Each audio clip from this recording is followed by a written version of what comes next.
Shalom.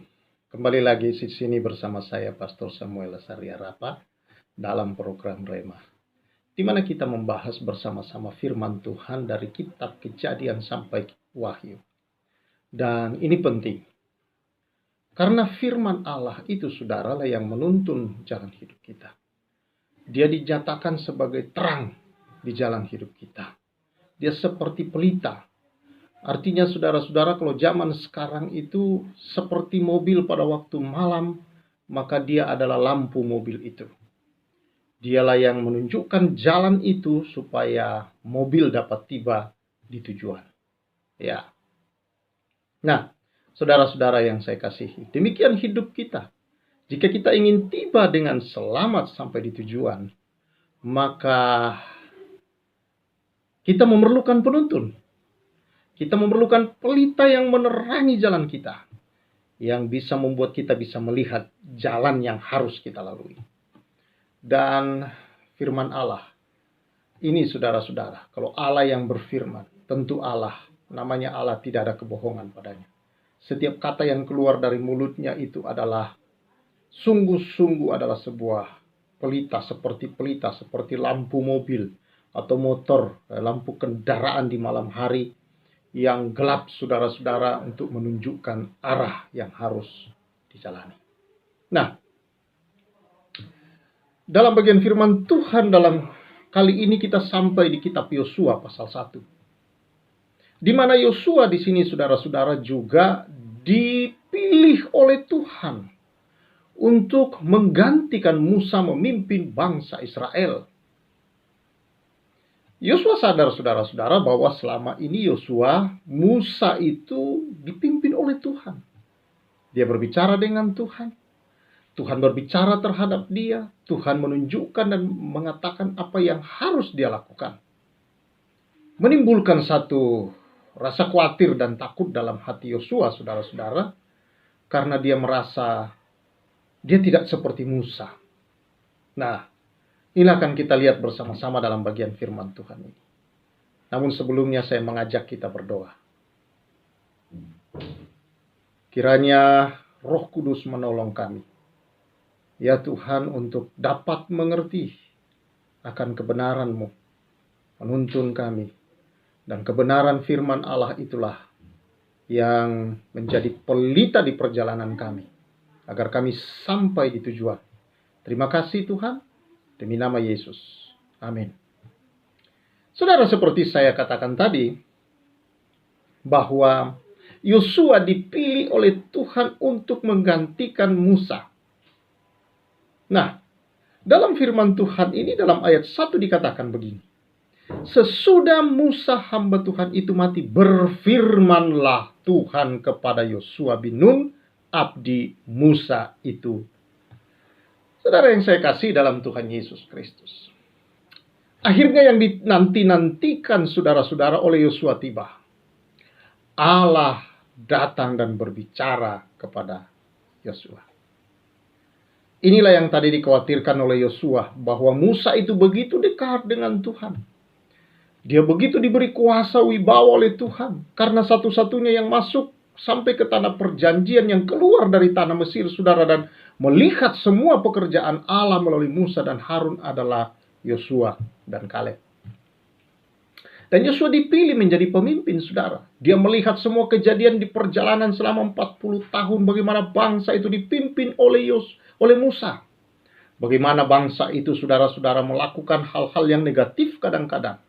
Bahkan ingin melempari Musa, tapi Tuhan menyertai Musa.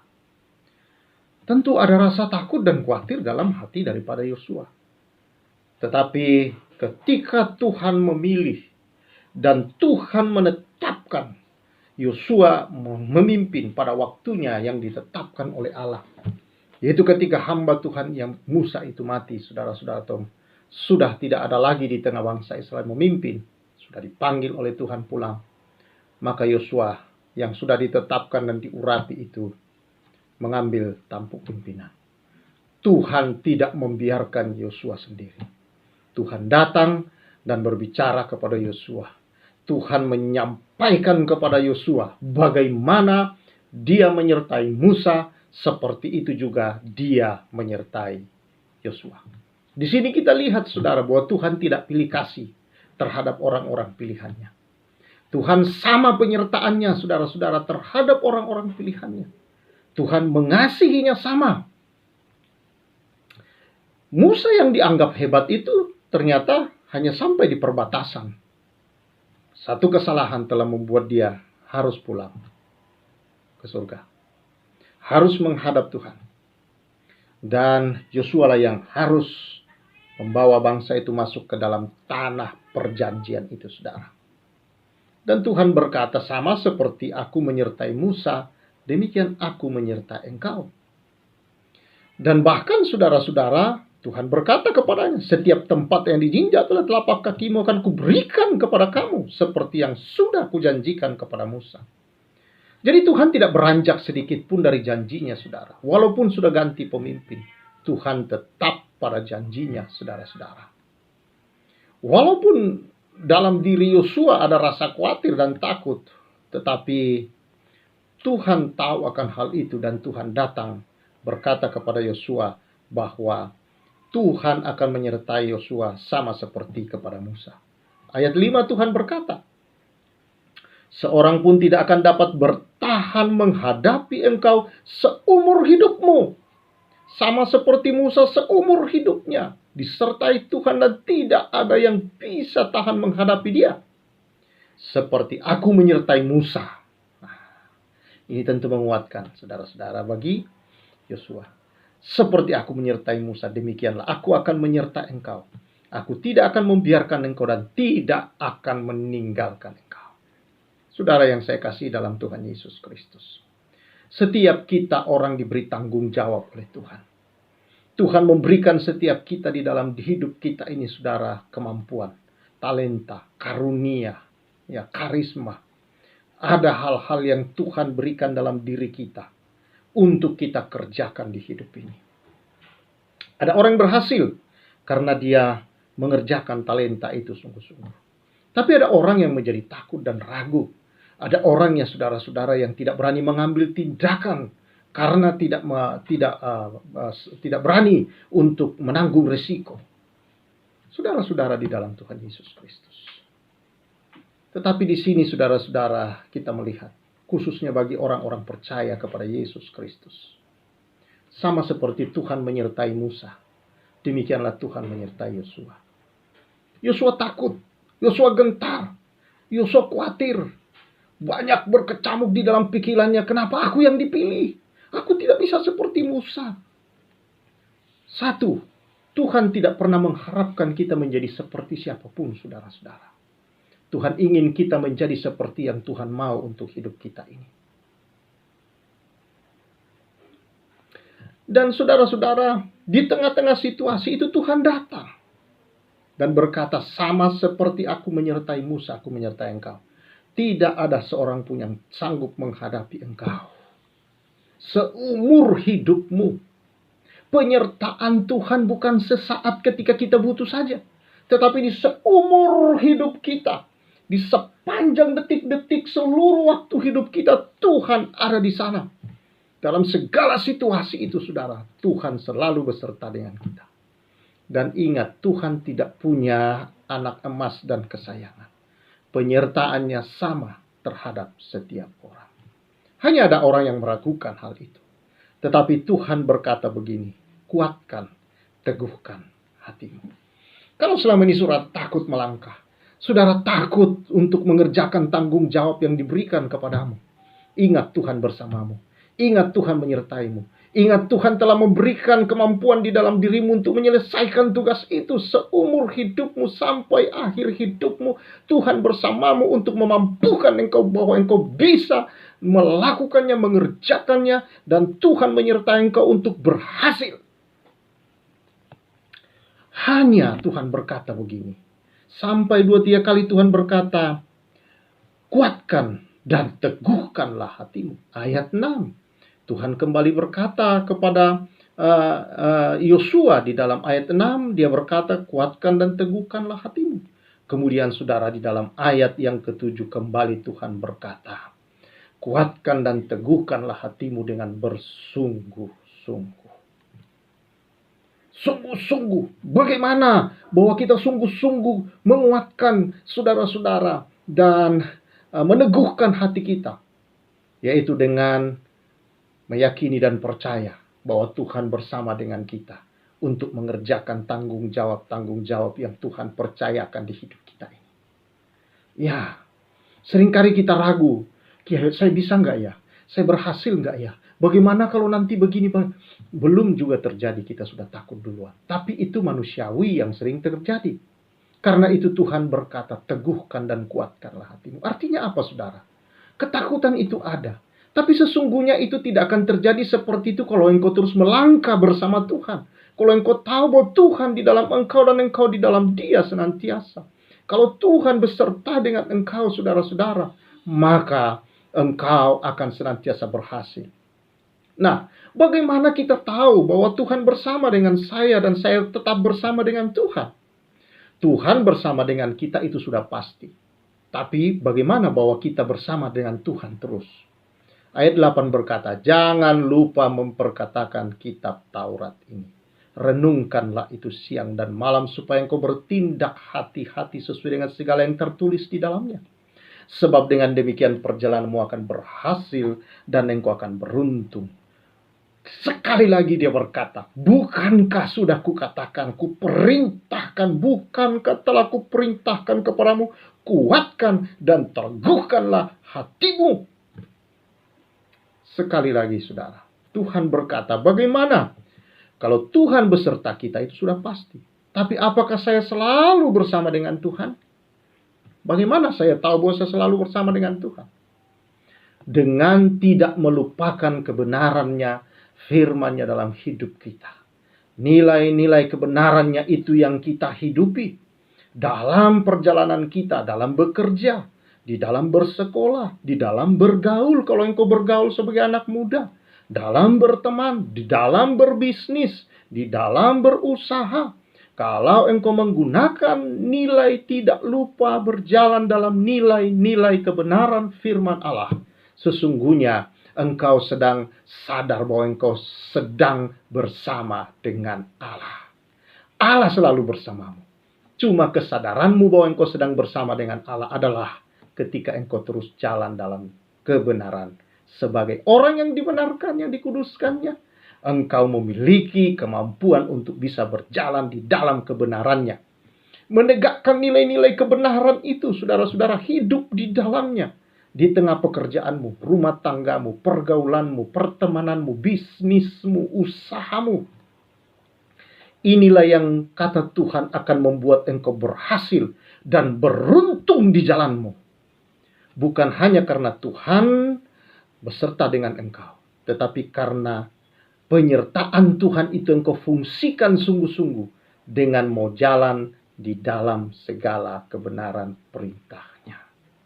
Inilah saudara, rahasia keberuntungan dan rahasia keberhasilan di perjalanan hidup kita dalam segala bidang yang kita geluti.